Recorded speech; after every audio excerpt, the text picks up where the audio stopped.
當敵基督致命嘅傷口被醫好之後，世界會感到震驚，並開始跟隨佢。佢同10個王一齊，以一個7年嘅盟約建立統治體制，但喺中途佢會打破呢個約，將權力集中喺自己手中，於是大患難就開始。大患難係人類歷史中最後嘅潔淨同分別顯明出嚟嘅時刻。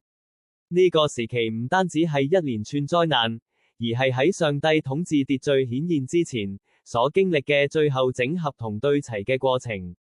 世界會進入混亂同恐懼之中，權力同制度都會受到巨大震動。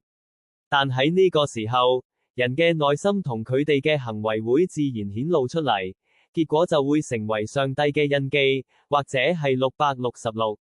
被潔淨嘅人唔會停留喺恐懼之中，而係喺上帝嘅秩序裏面保持警醒。信心同信服會喺真實生活中顯明出嚟，而喺上帝統治之下站立嘅人，其身份亦會變得清楚。大患難嘅係審判嘅時間，同時亦係救恩之門最後仍然敞開嘅時刻。